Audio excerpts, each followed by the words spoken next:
Hey, what is going on everyone? This is iReviews back with another video, and today I will show you guys my favorite iPhone apps of 2020.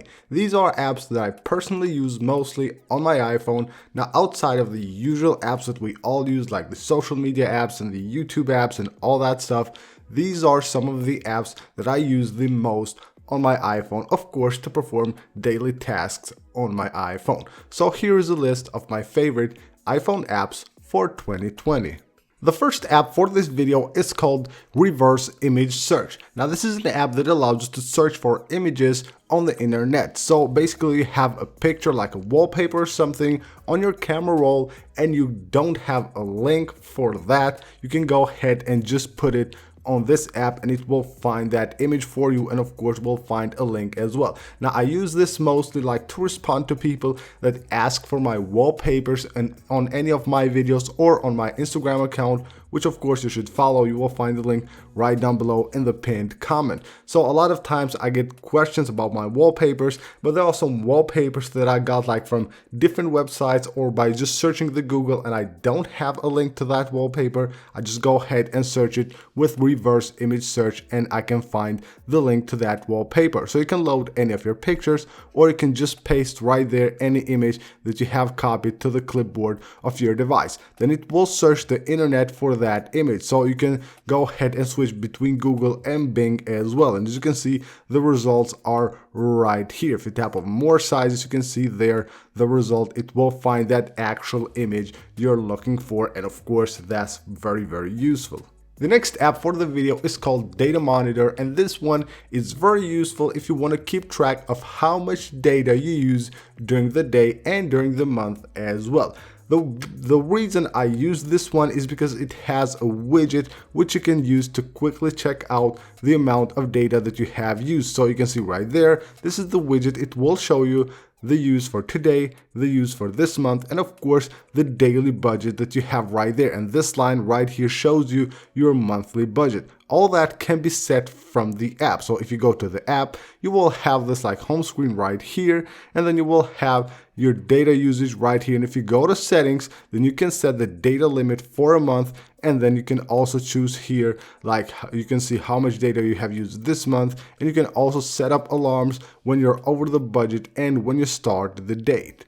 The next app for the video is called GIF Keyboard, and this one is a fun one that I mostly use when communicating with people, like DMing and all that stuff. Just want to send like some fun GIFs. You can do that, of course, with GIF Keyboard. So you don't have to search the internet, search Google for any GIFs that you want. You can just go ahead and switch your keyboard right here, go to the GIF Keyboard, and you can go ahead and search right there. You'll also have like some trending different categories here. So you pick one, then it shows more like different like GIFs that you can use here. So if we go back, then you will also have here the trending. So right here, you can see all the trending GIFs. And of course, right there at the top, you can search for any GIF you want. Now, if you want to use one, just tap right there. Then you can go ahead and paste right there and you're good to go. You want a favorite one, you tap right there and add it to the favorite section. So just like that, you just tap on the GIF that you want to use and then just paste it on the text field and you're good to go.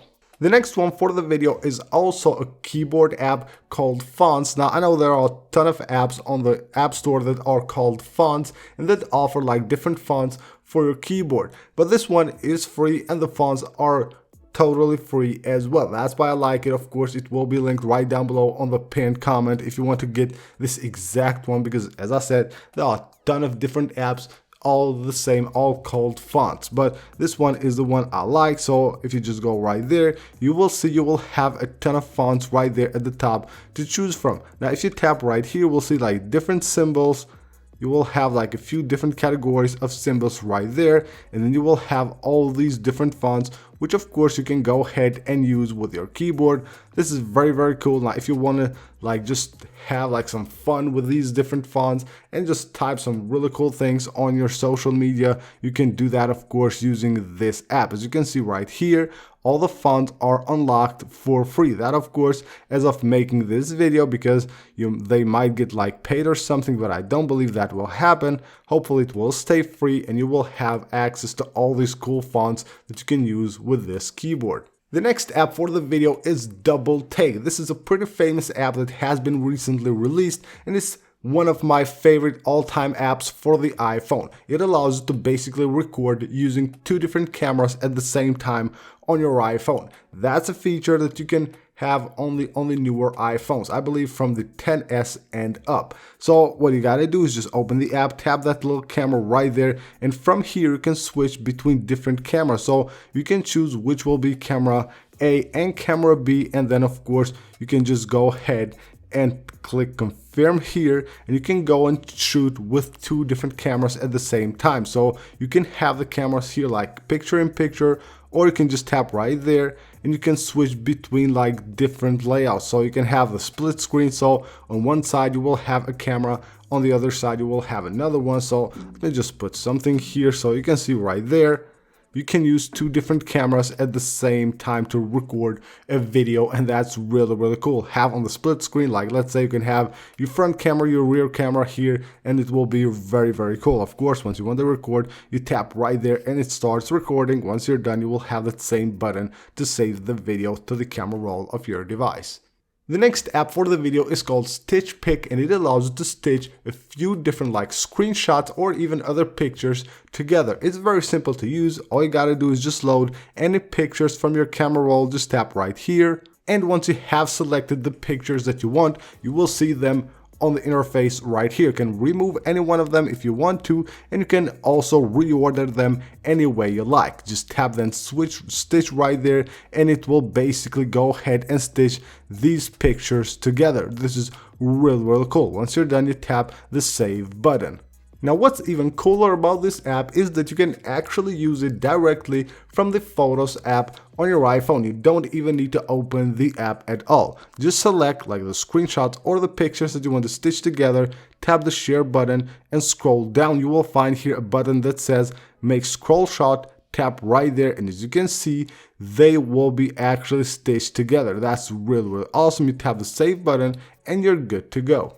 The next app for the video is GeekBench 5. Now I use GeekBench a lot, of course, on different devices and different iOS versions as well. So whenever like I install a new iOS version, a beta or something like that, I go ahead and just try out GeekBench and of course see what score my device will get with that like different iOS version, a beta version, or even on different devices. So basically you have GeekBench 5 here, will have the history, you will have details regarding your device right here, and you have the benchmarks right here. If you go to CPU, you can go ahead and start running a benchmark, and then of course it will tell you like what score your device gets, and you can actually see the history and compare like different versions of iOS like betas and all that, and see how the device will perform under different iOS versions.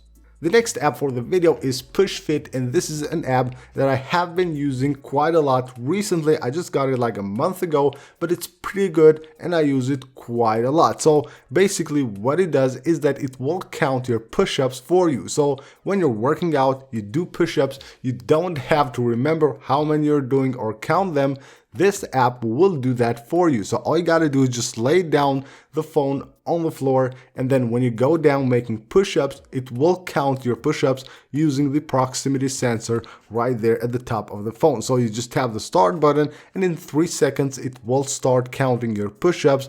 And of course you can see once I get my hand near the proximity sensor, it will count the push-up, and of course you can tap here on rest and do another set, and it will count everything for you right here. Then you will have like your goal right there, you will have all the stats, and of course you will have the calendar where you can see how many push-ups you have done each day. So it's really awesome, very useful. If you like to work out and do push-ups, then this is the app for you. It offers a free version, which it will be linked right down below in the pinned comment, and of course it also has a pro version which costs like I believe $2. And last but not least is an app called Conversion Calculator, and this one is very useful as well, as it allows you to basically convert any different units that you want, from time to length to speed to currency to data, volume, power, temperature, anything can be converted using this app. So you just choose basically what you want to convert, and then you can go ahead and just enter here the amount. So let's go, like you can see, trying here to basically convert kilometers per hour into miles per hour. Right there you can see the difference. If you want to switch sides, you go like this and you're good to go. So basically everything from different speed units to different scale units to different temperature units, everything can be converted using this app. So that is it for this video, guys. These are my favorite iPhone apps of 2020. As I said at the beginning, these are apps that I use usually on my iPhone, on my daily routine. I have these apps that I use the most, of course, outside of the usual apps that we all use on our devices. So that's basically it. Don't forget to leave a like if you enjoyed the video. Also, don't forget to subscribe for more, and I will see you guys on the next one.